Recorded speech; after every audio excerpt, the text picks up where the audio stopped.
Muy buenas noches, bienvenidos a un nuevo estudio de Sola Escritura, un recorrido por la Biblia. Este es un estudio bíblico semanal que se transmite a través del Facebook de Iglesia Verbo Zona 16 y también a través de nuestro Zoom. Es un estudio bíblico expositivo por el tiempo que nos hemos planteado, que es una hora a cada la semana. Estamos estudiando actualmente medio capítulo de uno de los libros del Nuevo Testamento. En este momento nos encontramos estudiando el Evangelio según Mateo, y específicamente el capítulo 9, y la semana pasada vimos la primera parte. Hoy vamos a ver la última parte del capítulo 9. Vale la pena mencionar que Mateo organiza su narrativa de los evangelios haciendo grandes bloques de enseñanza de Jesús y luego en medio de dos bloques de enseñanza él inserta milagros y hechos de Jesús. Así que en el capítulo 5, 6 y 7 vimos lo que se conoce como el sermón de la montaña o de las bienaventuranzas, y luego el capítulo 8 y 9, él narra varios milagros de Jesús con el propósito de mostrar que Jesús es el Mesías prometido en el Antiguo Testamento, que es el Hijo de Dios, que es Dios encarnado y que es el Cristo, o sea, el Mesías, el prometido desde tiempos antiguos. Así que vamos a concluir el capítulo 9, en el cual, eh, como dije, el capítulo 8 y 9 hay varios narrativas de milagros de Jesús que él expone no al azar, sino ha escogido ciertos pasajes con el propósito de demostrar el cumplimiento de varias profecías que estaban en el Antiguo Testamento. Por ejemplo, eh, en en las sanidades que él realiza en estos dos capítulos, hay una mención que dice: esto sucedió para que se cumpliese lo escrito por el profeta cuando dice, él mismo llevó nuestras enfermedades y por su llaga fuimos todos curados. Entonces, lo que Mateo está haciendo es tomando algunos hechos específicos de Jesús para mostrar el cumplimiento de esas promesas que estaban en el Antiguo Testamento. También vimos que Jesús es poderoso para liberar a aquellos endemoniados conocidos como los endemoniados gadarenos. Jesús es poderoso para calmar una tormenta en medio del mar. Ah, para sanar enfermedades incurables como la lepra en ese momento. Y así, la semana pasada, para recordar un poquito, en la primera parte del capítulo 9, él sana a un paralítico, aquel que suben desde del tejado de una casa y lo bajan sus amigos. Ah, también llama a Mateo, y vimos que el incluir en este momento el llamado de Mateo es porque en la sanidad del paralítico, él le dice al paralítico: hijo, tus pecados te son perdonados. Y los religiosos que estaban ahí se ponen a criticar. Él está blasfemando porque solo Dios puede perdonar pecados. Entonces Jesús básicamente le dice: bueno, para demostrarles que yo soy Dios, eh, que es más fácil decir, tus pecados te son perdonados, o levántate, toma tu camilla y anda, ¿verdad? Ahora, uno de los pecados más detestables en el pueblo de Israel en ese tiempo eran los publicanos, la gente que se dedicaba a cobrar impuestos a nombre de Roma, y mucho más si era algún judío que había traicionado a la patria y a su pueblo. Entonces, por eso sí está insertado en ese momento la narrativa de la conversión de Mateo, para decir: Jesús también puede perdonar aquellos pecados que muchos creen que son imperdonables. Ah, también responde una pregunta respecto del ayuno, porque les preguntan por qué tus discípulos no ayunan, y él les dice: bueno, porque tendrían que entristecerse y ayunar si el novio está en este momento con ellos. Cuando el novio está, es tiempo de hacer fiesta. Cuando el novio les sea quitado, entonces ayunarán, ¿verdad? Y ahí nos quedamos la semana pasada, en versículo 17, y hoy vamos a empezar a leer del 18 en adelante.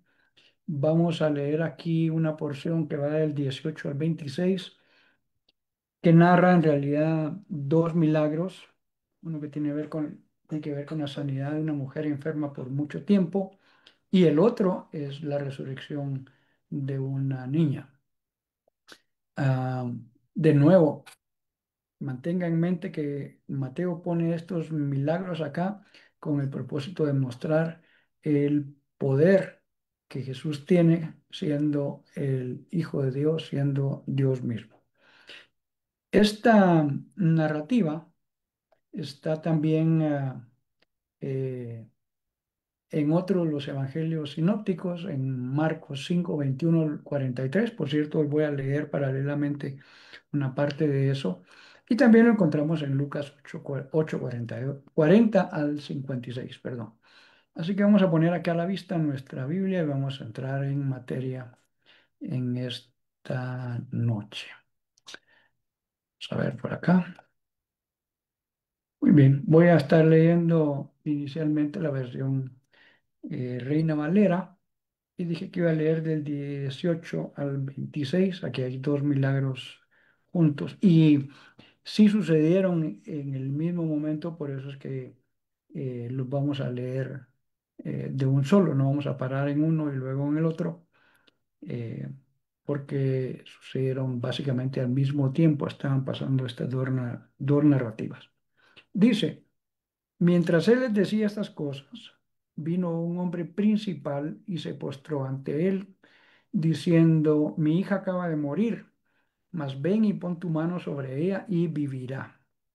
Se levantó Jesús y le siguió con sus discípulos. Y aquí una mujer enferma de flujo de sangre desde hacía 12 años se le acercó por detrás y tocó el borde de su manto, porque decía dentro de sí, si tocare solamente su manto, seré salva. Pero Jesús, volviéndose y mirándola, dijo, ten ánimo, hija, tu fe te ha salvado. Y la mujer fue salva desde aquella hora. Al entrar Jesús en la casa del principal, viendo a los que tocaban flautas y la gente que hacía alboroto, les dijo, apartaos porque la niña no está muerta, sino duerme. Y se burlaban de él. Pero cuando la gente había sido echada afuera, entró y tomó la mano de la niña y ella se levantó. Y se difundió la fama de esto por toda aquella tierra. Vamos a poner aquí la narrativa paralela de Marcos 5, 21 al 43. La vamos a leer en este momento. Déjenme ver un momento acá. Ah, pasando aquí con mi Biblia. Déjenme ver una cosa acá. Es que comúnmente me abre una ventana aquí a la izquierda que yo pueda cambiar de libro. Voy a cerrar esto. Perdone, voy a cambiar aquí en otra. Denme un momentito, por favor. Algo está desconfigurado en la apertura de la Biblia, veo.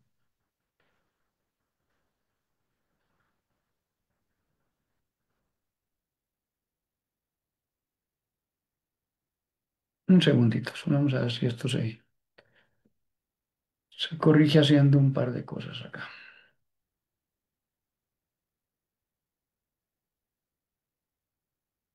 Mm,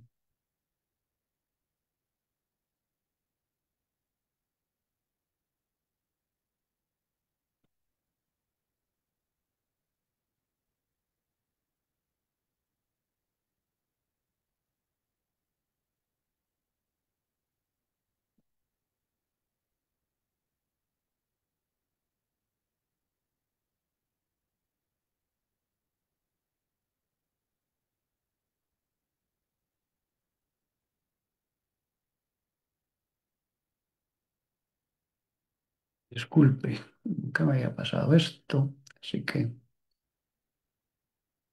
a ver si...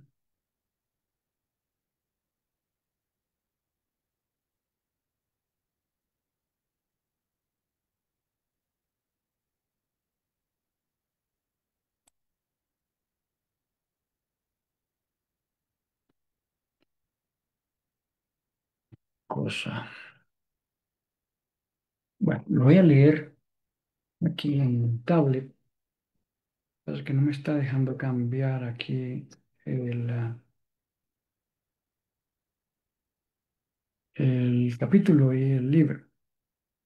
Dice de esta manera Marcos 5 del 21 en adelante, del mismo pasaje. Después de que Jesús regresó en la barca al otro lado del lago, se reunió alrededor de él una gran multitud, por lo que él se quedó en la orilla. Entonces uno de los jefes de la sinagoga, llamado Jairo, al ver a Jesús, se arrojó a sus pies. Aquí se nos narra de que cuando dice allá un principal, esta persona principal dice que era un jefe de una sinagoga. Ese es un punto importante que vamos a tomar en cuenta en un momentito al continuar la lectura. Y le dijo, mi hija se está muriendo.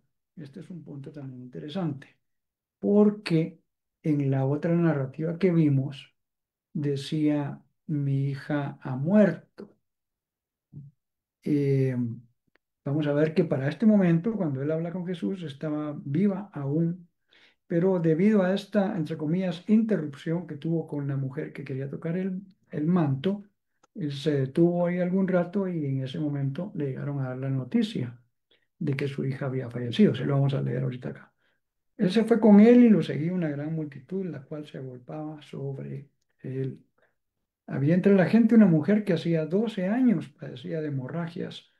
Había sufrido mucho a manos de varios médicos y se había gastado todo lo que tenía sin que le hubiera servido de nada, pues en vez de mejorar iba de mal en peor.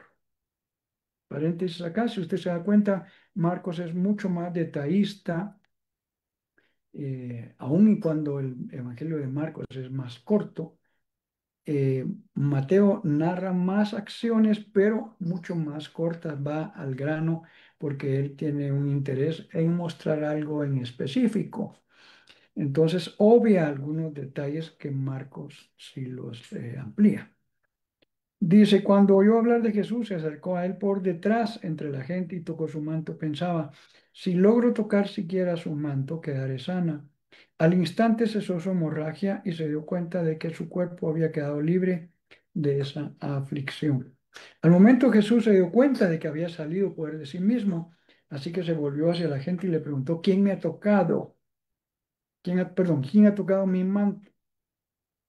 ¿Ves que te apertuja la gente? Y le contestaron sus discípulos, y aún así preguntas quién me ha tocado.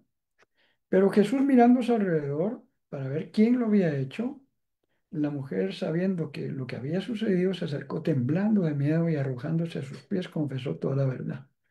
Hija, tu fe te ha sanado, dijo Jesús, vete en paz y queda libre de toda aflicción.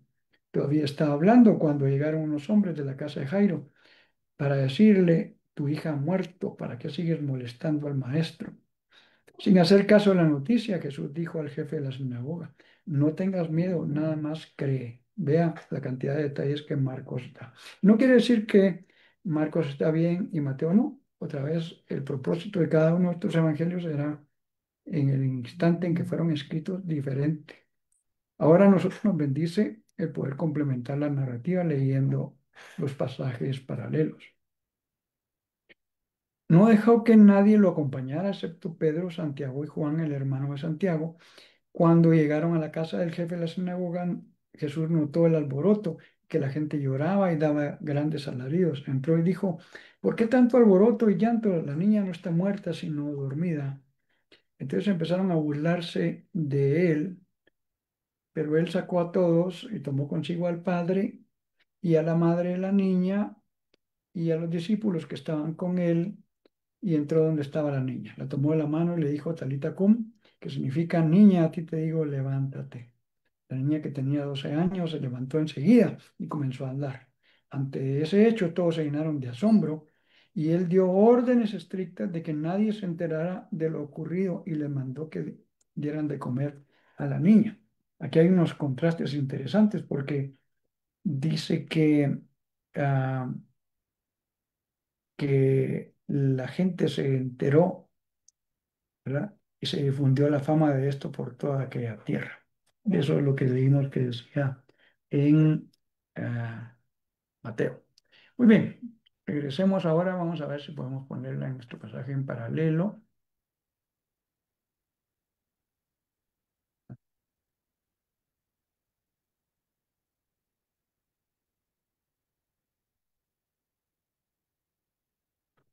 Vamos a poner aquí en la pantalla, para que los que no tienen su Biblia en la mano puedan ir leyendo algunos comentarios con nosotros. Solemos poner aquí varias versiones para comparar cómo ha sido traducido y en algunos casos revisar un poquito cuál era la palabra griega original para poder también sacar riqueza de esto. Ahora leo la NBI. Mientras él les decía esto, un dirigente judío, ya vimos allá en Marcos que era un principal de la sinagoga. Esto era una persona laica, podríamos decir, o sea, no era un sacerdote o alguien oficialmente un religioso, pero que sí tenía cargos administrativos en la sinagoga, eh, preparar la reunión, el lugar, los escritos, etcétera. Este principal dice que vino ante Jesús y se arrodilló ante él. Ese es un punto interesante porque los judíos tenían muy claro de que no debían hacerlo sino ante Dios mismo, ¿verdad? Entonces aquí hay una parte de mostrar la fe de este hombre. Le dijo, mi hija acaba de morir, leímos en la narrativa de Marcos, que para el momento en que él llegó, aún estaba viva, Jesús se detiene un momento por la otra sanidad y le iban a avisar al principal que su hija falleció y que ya no moleste al maestro, ¿verdad? Pero dice, pero mire su fe, pero ven y pon tu mano sobre ella y vivirá. O sea, este hombre tenía fe, ¿verdad? 19, Jesús se levantó y fue con él acompañado de sus discípulos. En esto, o sea, pasando esto, iban de camino cuando una mujer que hacía 12 años padecía de hemorragias, Marcos dice eh, que había gastado todo su dinero y no había mejorado, ¿verdad? Todo su dinero en los doctores, dice ahí, y que no había mejorado. Un dato interesante acá también, quizá casualidad y quizá Dios nos quiera hablar algo, ¿verdad? Es que dice hace 12 años había estado enferma. ¿Cuál era la edad de la niña de la hija del principal de la sinagoga? Era también 12 años. Por eso decía, es eh, casualidad o a lo mejor Dios tiene alguna enseñanza para nosotros. Yo no me voy a meter mucho en todo el tema de la numerología bíblica, no porque no lo crea, creo que hay mensajes clave en la repetición de ciertos números. Por ejemplo, el número 40 tiene una simbología, el número 3. Bueno, todos tienen una simbología en el idioma hebreo porque tienen una equiparación de la palabra con el valor numérico. Pero quedarnos probablemente solo dando vueltas alrededor de eso nos podría llevar un tiempo y es en un momento, en algún momento, escuche, podría llegar a una conclusión que es simbólica, que es subjetiva, ¿verdad? Pero si Dios usa eso para mostrarle algo a una persona, pues yo no tengo problema con ese tema. Ok, dice, en esto una mujer que hacía 12 años padecía de hemorragias, se le acercó y le tocó el borde de su manto. Aquí Mateo no narra que ella lo piensa primero y dice, si yo tan solo lograra tocar el borde de su manto. En las vestiduras judías habían varias indumentarias y el manto este era el manto que se usa para la oración, conocido popularmente como el talit, ¿verdad? Es aquella pieza larga que en las puntas tiene bordados que cuelgan, ¿verdad? Eh, y eso tiene simbología para un judío, ¿verdad? Me contaban algunos que el talit es muy personal, o sea, no puedes decir, préstame tu talit para orar. Es una pieza muy, muy personal, íntima, ¿verdad? Y entonces no, cada quien tiene su manto de oración en la costumbre judía. Entonces, el manto que ella dice, si tan solo tocar el borde de su manto, o sea, esas borlas que caían de la punta. Eso es lo que está diciendo, ¿verdad? Eh, pues es de nuevo una demostración de fe. Por esta hemorragia, la cultura judía, la Torá, la ley de Dios de los primeros 5 libros de la Biblia, decía que si una mujer tenía hemorragia, incluso por su flujo menstrual, quedaba impura por el tiempo que lo tuviera y debía apartarse para no contaminar a otras personas. ¿Por qué es importante mencionar esto? Porque entonces esta mujer estaba impura desde hace 12 años, ella no podía participar socialmente en reuniones, mucho menos en reuniones religiosas, etcétera. Digo esto para poner el contexto de lo difícil que era para esta mujer esta, perdón, esta situación y por qué ella toma medidas extremas. Se acerca sin decir nada, ¿verdad? Una persona impura, ya sea por lepra o por otras situaciones como esta, tenía que declararlo públicamente para que la gente no quedara impura ceremonialmente porque no sabía que estuviera pasado, ¿verdad? O sea que había cierta exclusión para este tipo de personas que tenían este problema, algún problema como este. Y entonces tocó el borde de su manto. Aquí simplemente dice que Jesús le dio la vuelta y dijo, ánimo tu hija, tu fe te ha sanado y la mujer quedó sana desde aquel momento. Si usted, aquí hay una cosa interesante que Mateo dice, tu fe te ha salvado y quedó salvo desde aquella hora. Y las otras traducciones lo traducen sanar. La palabra que se usa acá tiene ambos significados, sanar y salvar. Lo hemos mencionado en eh, en varias ocasiones. La palabra soso en el griego significa salvar, pero también significa sanar, ¿verdad? O sea, tiene ambos significados. Y en el contexto de lo que aquí está diciendo es que la mujer fue sana de esta enfermedad desde aquel momento, ¿verdad? Por eso estas traducciones como la NBI y las otras parafraseadas que están en el cuarto y quinta columna lo ponen como sanar y no como salvar. Ahora, Marco nos añadió aquí en la narrativa de que Jesús se puso a ver para todo lado y preguntaba, ¿quién me ha tocado? Y la mujer, sintiéndose descubierta, le contó a Jesús todo lo que había pasado. Después de contarles que Jesús entonces le dice, tu fe te ha sanado, ¿verdad? Eso es un importante. En Marcos dice, vete en paz y queda sana de tu aflicción, ¿verdad? Otra vez, soso de tu aflicción. Muy bien. Eh, Cuando Jesús entró a la casa del dirigente, aquí Mateo eh, no incluye de que siguieron de camino, obviamente se detuvo en esto y llegaron algunos emisarios a decirle al principal de la sinagoga, mira, tu hija ya murió. Si le dicen esto es porque cuando había salido, obviamente estaba viva. Aquí Mateo lo pone desde el principio como que la niña estaba muerta. No es que haya contradicción entre las dos narrativas, simplemente Mateo otra vez quiere ir más al grano, pero al leer la narrativa de Marcos nos damos cuenta de detalles que enriquecen mucho esto. Una cosa importante también es que porque Jesús le dice al principal, ¿verdad? Después de que le dicen, tu hija ya murió, ya no molestes al maestro, Jesús le dice, no tengas miedo, nada más cree. ¿Verdad? La fe en todas estas narrativas de milagros es una cosa de suma importancia. Él entró en la casa y vio a toda esta gente que estaba haciendo un escándalo. Era una costumbre, un alboroto. Contrataban a gente que lloraba, otros tocaban música y había gran alboroto, dice acá.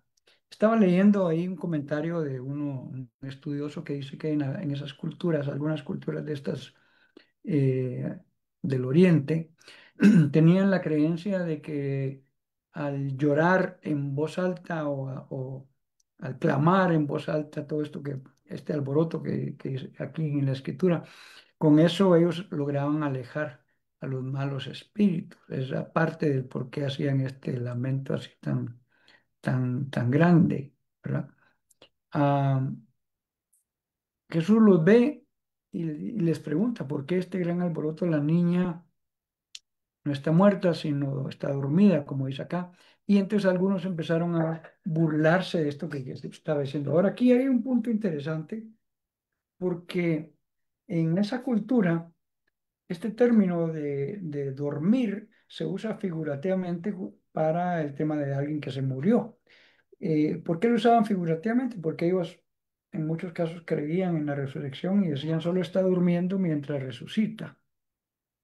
Pero Jesús aquí no está usando un sentido figurado, como decir, bueno, solo está dormida porque un día va a resucitar. Él está hablando aquí de un sueño natural, no está muerta, ¿no? Sino que duerme.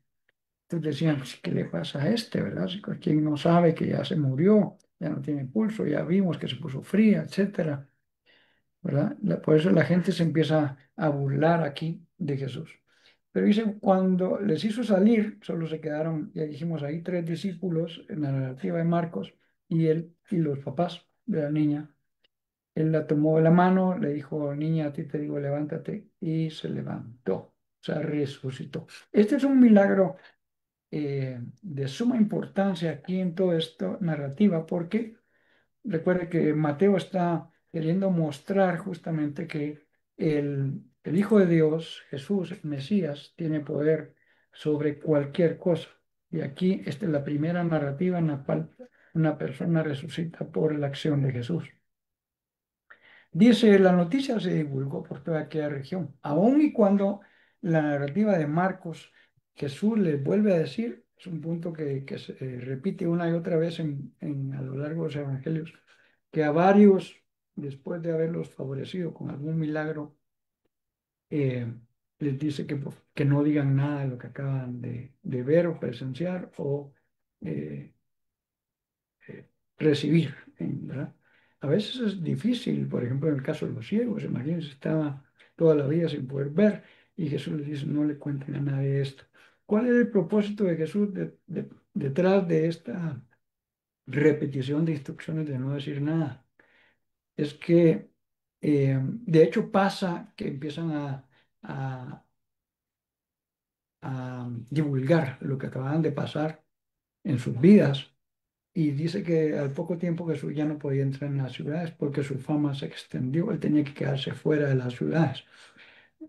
No era que Jesús necesariamente no quisiera que se supiera, era difícil mantener esto en secreto, pero eso también iba a posterioridad a estorbar un poco la practicidad del ministerio. Cuando Jesús llegaba a una ciudad, su fama ya se había extendido y a veces no podía entrar en la ciudad, tenía que quedarse en la parte de afuera.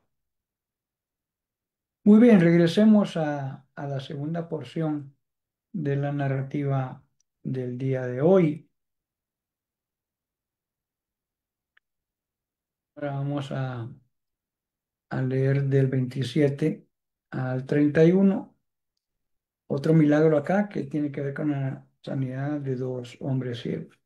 Pasando Jesús de ahí, le siguieron dos ciegos dando voces diciendo, ten misericordia de nosotros, hijo de David. Y llegado a la casa, vinieron a él los ciegos y Jesús les dijo, ¿creéis que puedo hacer esto? Y ellos dijeron, sí, sí, Señor, perdón. Entonces les tocó los ojos diciendo, conforme a vuestra fe os sea hecho.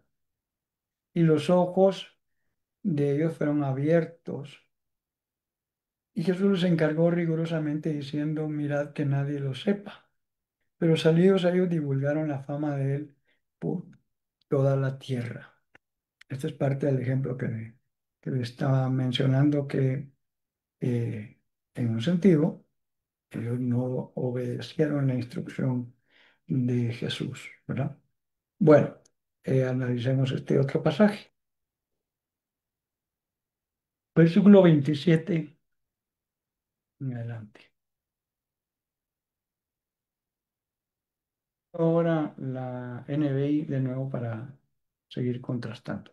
Al salir de ahí, o sea que esto implica que de inmediato, ¿verdad? Casi que podíamos ir el mismo día después de que había resucitado a la niña y después de que la mujer con el flujo de sangre había sanado.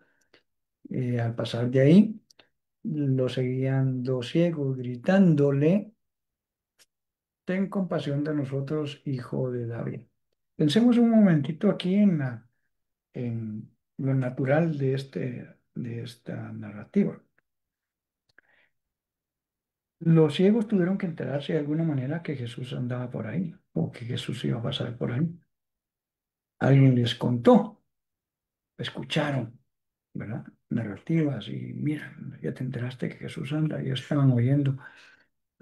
Y a lo mejor tenían a alguien que estaba ayudándoles a vigilar lo que estaba pasando y ellos ya tenían expectativa de lo que iban a hacer y preguntaban. Estoy pensando en voz alta, ¿no? Ya se acerca, ya viene cerca, espérate un momentito. Pero cuando ya les dieron el banderazo de que, mira, ya está cerca, ellos empezaron a, a gritar, a dar voces, dice acá. Déjenme ver una cosa acá. Sí, es más fuerte el término aquí, ¿verdad? Que solamente levantar la voz es gritar en gran o en alta voz, exclamar, ¿verdad? Eh, ¿Qué es lo que gritaban? Ten compasión de nosotros, hijo de David. ¿Y por qué el contenido del clamor o del grito tiene también significado para nosotros? Porque a David le fue dado una promesa cuando, cuando de que Dios iba a, a tener a alguien que iba a sentarse perpetuamente en el trono, o sea, de la descendencia de David como rey. Iba a venir justamente el Mesías. Había todos en Israel sabían esto a través de los escritos proféticos y otros escritos de la Biblia. Entonces, la palabra hijo de David se refería básicamente, no solamente porque era descendiente, porque obviamente David tuvo varios hijos, nietos, bisnietos, etcétera, ¿verdad? Las siguientes generaciones. No está hablando solamente porque sea descendiente de David, sino que este título de hijo de David se le daba básicamente al Mesías. O sea, ellos están declarando su fe acá. Nosotros creemos que tú eres el Mesías. Por favor, ten misericordia de nosotros, ten compasión de nosotros. Aquí ha sido traducido misericordia en las versiones más formales, la Reina Valera, en la textual, las primeras dos, y en la otra la palabra es, es, eh, es compasión. Ah, compasión es una palabra compuesta por dos palabras y básicamente significa sentir lo mismo, ¿verdad? Sentir lo mismo que una persona está sintiendo. Entonces, eh, la traducción en este caso más apegada son estas versiones parafraseadas. Ellos estaban apelando a que el Mesías tuviera compasión de ellos. Cuando entró en la casa, se le acercaron los ciegos, porque esto pasó en la calle, ¿no?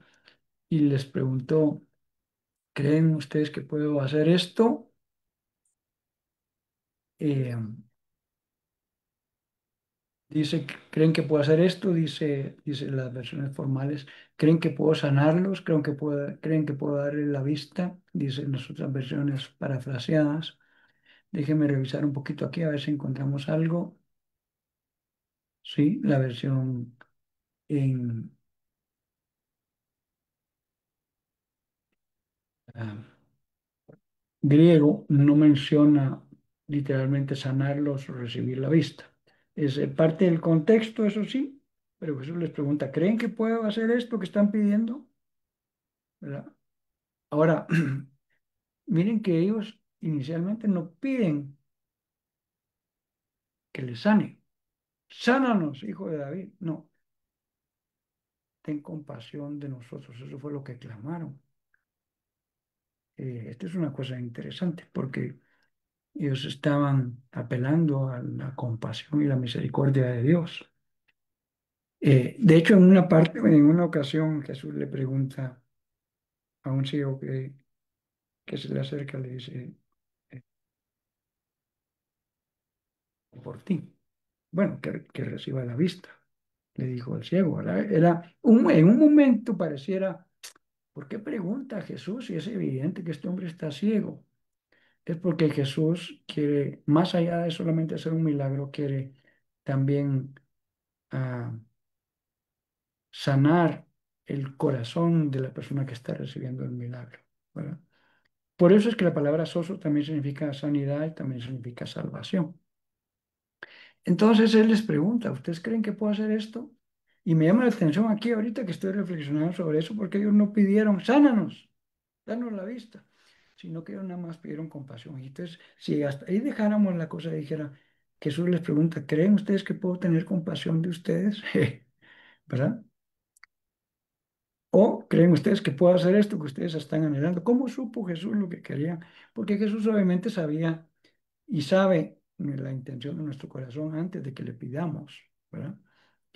Y la respuesta de ellos es importante porque no dijeron solamente sí, ellos incluyeron la palabra sí, Señor, ¿verdad? Sí creemos. ¿Y por qué esto también es importante? Porque la palabra Señor acá, ya lo hemos mencionado a través del Nuevo Testamento, no es un título que le damos ahora aquí en Occidente a las personas, el señor Morales, el señor López, etcétera, sino que este señor significaba el que tiene la autoridad, el amo, el dueño, como dirían popularmente, el mero mero. Ah, y obviamente el amo, el dueño y el creador tienen no solo la sino la autoridad y el poder para hacerlo. En la pregunta va implícita, va implícito en el griego esto.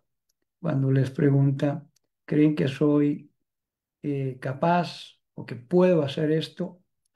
Ahí se incluye eh, esta palabra dunamai, que significa hacer posible algo, poder hacer algo, tener el poder para hacer algo, ¿verdad? O sea, está implícito eso. Y cuando ellos dicen, sí, Señor, están respondiendo, sí lo puedes hacer porque tú eres el dueño, el amo. El curios es la palabra que se usa ahí, y eso fue lo que llevó a conflictos entre los cristianos y los romanos, porque los romanos decían, el César es el curios, y los cristianos decían, no, no, no, Jesús es el único curios. Y por eso no estuvieron dispuestos a postrarse ante el César, y muchos de ellos murieron a causa de su fe. Entonces les tocó los ojos, aquí Jesús usa eh, otro método, voy a decir así, aunque no es una cuestión de que solo así se pueda sanar a las personas. Usa otra forma, porque en otro caso usted se recuerda que al otro ciego le hace barro eh, con el lodo hecho de la tierra y saliva que le había tirado y se los pone en sus ojos y le dice que ya vaya a lavar. O sea, Jesús es creativo en su forma de accionar. Y él no está enmarcado a una sola forma. Algunas veces decía las palabras, otras veces ponía las manos, otras veces, como esta que le digo, así hizo lodo y les dijo que se fueran a lavar. Pero en este caso dice, les tocó los ojos y les dijo, conforme vuestra fe se ha hecho, dice la versión Reina Valera. Aquí dice, se hará con ustedes conforme a su fe. Debido a su fe, así se sanará. Ahora, debido a su fe, dice acá, pero es conforme a. Eso quiere decir en algún momento, conforme a su fe, o sea, hecho. Quiere decir que si yo no tengo fe, Con razón, entonces a veces el poder de Dios y las cosas de Dios eh, están, no se están manifestando en mi vida. Ahora, Dios puede hacerlo con nuestra fe y sin que tengamos fe, Él tiene todo el poder, ese no es el punto. Pero nuestra fe es importante en todos estos milagros. La mujer dice, si tan solo tocar ese, ella sabía, ¿verdad? El principal dice, mi hija ha muerto, pero si tú pones tus manos sobre ella, resucitará. O sea, él creía esto.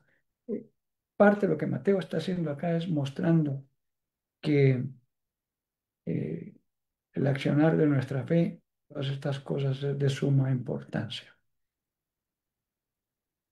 Y dice, ah, Jesús les dijo, recobraron la vista, ¿verdad? Jesús les advirtió con firmeza, asegúrense de que nadie se entere de esto. O sea, rigurosamente, dice allá, ¿verdad? Mire que dice, les advirtió severamente, muy seriamente, dice acá. O sea, este tipo de expresión eh, no es una recomendación, era un mandato estricto. Y llama la atención aquí que los hombres, estos dos ciegos, eh, en cambio hicieron lo contrario y su fama se regó por toda aquella región. Él les dijo, no se lo cuenten a nadie. Este no contárselo a nadie también tenía la implicación de que no era el tiempo. No era que Jesús no quisiera que la gente se enterara. Eh, Todo tiene su tiempo, dice la Biblia, ¿verdad? Entonces, este no es el tiempo de andarlo divulgando. Pero uno entiende que es difícil. Imagínense unas personas que estuvieron ciegas toda su vida y ahora ven cómo mantener callado esta obrar de Dios en nuestra vida. Jesús, sin embargo, les da la instrucción y ellos en este caso no obedecen. Muy bien, vamos a ir a la última porción de hoy. Bueno, hay dos en realidad. La vamos a subdividir acá. Eh, para no mezclar las dos cosas que en este momento tienen un propósito diferente cada uno. El último milagro que Mateo en esta oportunidad, en este bloque de milagros del capítulo 8 9, va a narrar es esta sanidad de un hombre que estaba sordo y mudo porque tenía un demonio, estaba poseído por un demonio. Entonces, eh, vamos a ver qué nos cuenta aquí Mateo respecto de esto. Dice del 32 al 34. Mientras salían ellos, aquí le trajeron un mudo endemoniado. Y echado fuera el demonio, el mudo habló. Y la gente se maravillaba y decía, nunca se ha visto cosa semejante en Israel. Pero los fariseos decían, por el príncipe de los demonios, echa fuera los demonios. Leamos un poquitito de esto y comentemos acá. Mateo 9 32 al 34.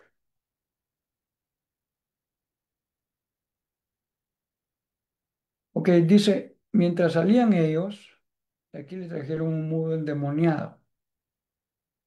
Ah,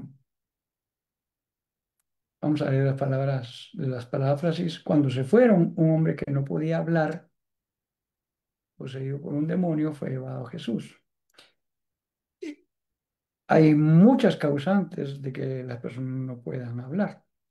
En realidad, eh, tiene que ver directamente también con la capacidad de oír. Eh, Esas dos cosas comúnmente van juntas. Puede ser que él tenga otro problema de, de dificultad en el habla. En este caso, Mateo nos deja ver que era un motivo estrictamente espiritual. Él no podía hablar porque dice que estaba poseído por un demonio. Hay muchas personas que hoy en día niegan o se resisten a, a creer en todo este tema del ámbito espiritual. Hay muchas enfermedades, los psicólogos abordan No quiero decir que todas, pero varias de ellas están producidas justamente por temas de opresión o posesión demoníaca. Eh, Algunos tipos de esquizofrenia, algunos tipos de ah, convulsiones y varias cosas de esta eh, tienen en muchos casos un trasfondo espiritual y no solamente almático.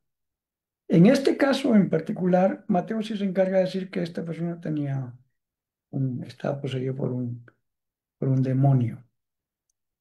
Ah, Así que Jesús expulsó al demonio, no dice qué hizo acá, ¿verdad? De plano, solamente le dio una orden.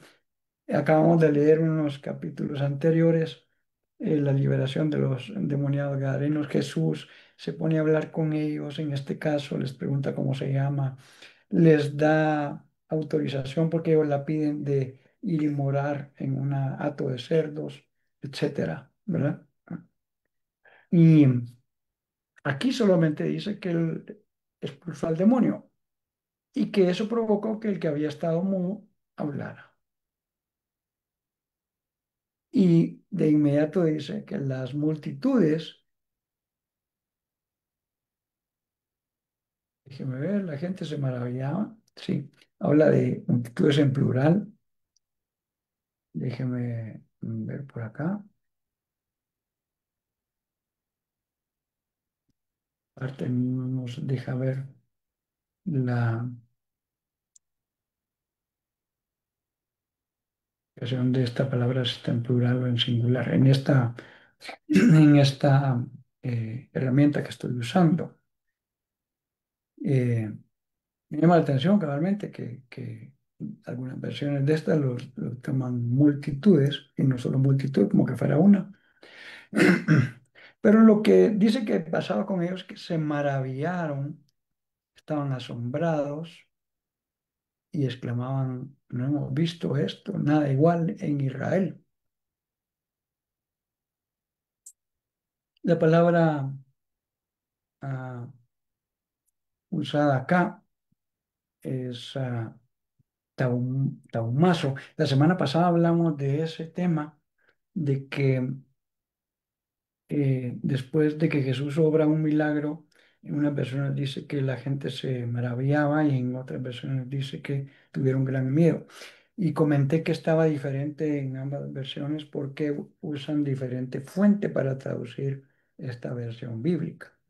Algunos usan lo que se conoce como el Textus Receptus, que fue la primera colección de textos que estuvieron para traducir versiones, dentro de la cual está incluida la Reina Valera 60 y que ahora, a través de nuevos descubrimientos y nuevos estudios, por ejemplo, el descubrimiento de los rollos del Mar Muerto vino a traer luz en el tema de traducción bíblica y en algunos casos son manuscritos más antiguos a los que se habían tenido disponibilidad.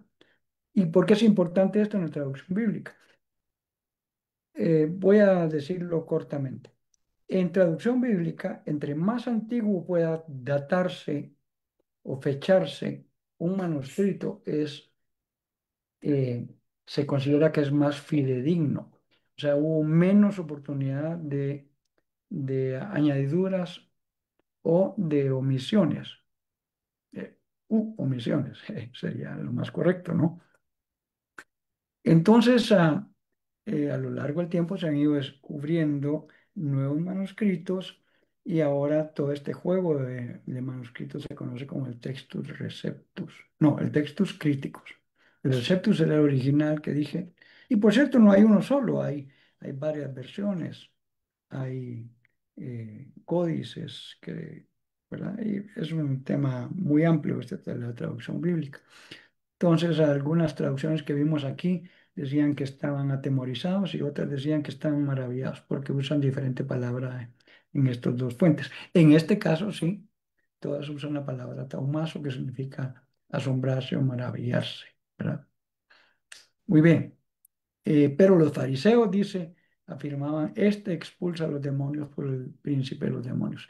Aquí Mateo lo deja hasta aquí, pero en otras narrativas de otras partes de los evangelios, Esto sucedió varias veces.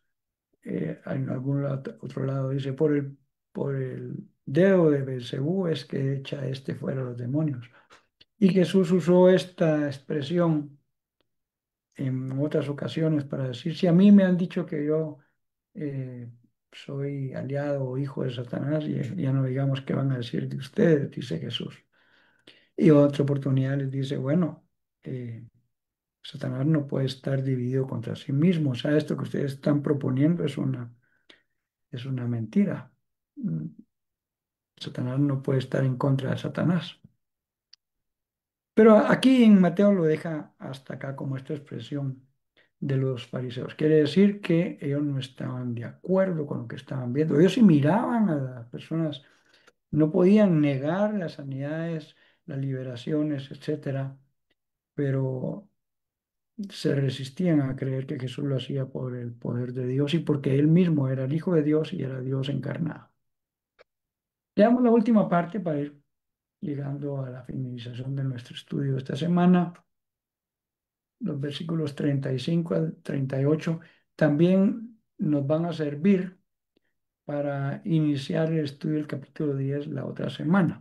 Lo voy a volver a leer y a comentar, pero aquí eh, vamos a leer aislado de eso que viene. No lo voy a contar que viene, ¿verdad? Pero sí tiene relación con lo que viene. Recuerda que la división en capítulos, los títulos que se ponen arribita, eso no estaba en el documento original.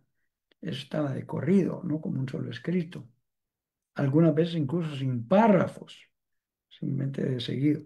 Y los estudiosos de aquel tiempo que hicieron estas divisiones, capítulos y versículos, consideraron que esto era algo que no tenía que ver con el 10, pues no lo hubieran puesto como parte del 10. Ahora en algunas porciones uno dice, pero ¿por qué no lo pasaron para allá? ¿Verdad? Tampoco es determinante porque el texto bíblico es uno en general. Recorría Jesús todas las ciudades y aldeas, enseñando en las sinagogas de ellos y predicando el evangelio del reino y sanando toda enfermedad y toda dolencia del pueblo. Y al ver las multitudes tuvo compasión de ellas porque estaban desamparadas y dispersas como ovejas que no tienen pastor. Entonces dijo a sus discípulos, a la verdad la mies es mucha, mas los obreros pocos. Rogad al Señor de la mies que envíe obreros a su mies. Comentemos un poquito este último pasaje. Esta narrativa de que Jesús recorría todos los lugares y que mientras iba enseñando, predicando el Evangelio del Reino, se repite en varias partes de los Evangelios. Aquí Mateo está como concluyendo la narrativa de los milagros que acaba de hacer en el capítulo 8 y 9. Y también está dejando en entrever que esto no fue lo único que Jesús hizo. Juan nos dice al final de su evangelio, si todas las cosas que Jesús hizo se escribieran, no cabrían los libros. Eso es una forma de hablar de manera exagerada intencionalmente. No está mintiendo, sino que es una hipérbole, se llama esa figura en la narrativa bíblica. Dice, recorría todos los pueblos y aldeas enseñando, una cosa importante es esto, primero enseñaba, anunciando las buenas nuevas del reino o predicando el evangelio del reino, lo mismo, y también sanando toda enfermedad y toda dolencia, toda, dice, o sea, para decir, y Jesús también podía sanar, sí, no lo dejó, no lo dejaron escrito todos los miles y miles de casos a lo largo de todos estos lugares que Jesús sanó cualquier tipo de enfermedad. Eso es lo que está queriendo decir Mateo. No, no está diciendo, bueno, con esto fue lo único que hizo Jesús, sino que está dejándolo abierto para que entendamos que Jesús hizo muchísimas cosas, siempre con autoridad dada por Dios, ¿verdad? Eh, Ese es un punto importante. Lo siguiente también, al ver las multitudes, no es solamente era una multitud, sino muchísima gente por todo lado, tuvo compasión de ellas porque estaban, dice, desamparadas y dispersas. Eh, dice en la textual como ovejas esquilmadas y dispersadas. Esquilmadas es cuando le quitan la lana a las ovejas. Y no solo está hablando del tema financiero, aquí no lo está hablando figurativamente, sino que eh, está hablando de la condición en la que queda una oveja después de que le quitan su lana natural. Estaban confundidas y desamparadas, dice esta traducción, agobiados e indefensos. O sea, Jesús se identifica con esta necesidad de la gente, dice que estaban como que no tenían pastor. ¿Y qué es lo que él hace ante esta compasión que siente? Recuerde que la compasión es sentir lo mismo, identificarse con, como decimos popularmente, ponernos en los zapatos de. Le dijo a sus discípulos que la cosecha era muy abundante, pero pocos los obreros. Y lo que les dice es, oren al Señor de la cosecha que envíe obreros a su campo. Les da un encargo. Esto va a tener una repercusión casi automática en la narrativa del capítulo 10.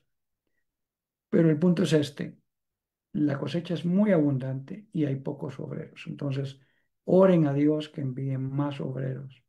Y en muchos casos esta oración, mientras estamos orando esto y nos damos cuenta de una necesidad X, si Dios te permite ver una necesidad, no es casualidad. Es muy probable porque que Dios quiera que tú seas parte de la solución, no solo en orar, sino en hacer algo. Y por eso es que Él dice, oren al Señor que envíe obreros. Mientras oramos, es- vamos a ser confrontados de qué estoy haciendo yo para ser parte de la solución de de esta situación. Lo vamos a ir dejando por acá. Quiero agradecer a varias personas que estuvieron esta noche en la transmisión del Facebook. Invitarles también a que continúen la otra semana con la primera parte del capítulo 10. A Charlie Arango, te enviamos un gran abrazo, Charlie. Qué bueno que estuviste con nosotros. Mimi López, que semanalmente está con nosotros. Gracias por continuar fiel ahí, Mimi. A Silvia Carolina Acevedo también, que ella siempre está con el estudio y nos envía saludos a todos.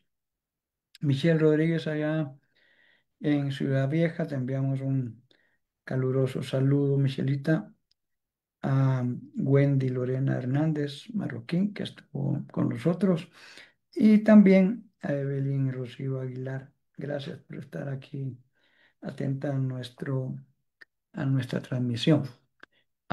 Queremos invitarles a que la otra semana no se pierdan la continuación de este estudio al analizar el capítulo número 10, si el Señor lo permite. Que tengan todos ustedes muy buena noche. Vamos a despedir nuestra transmisión. Bendiciones para todos.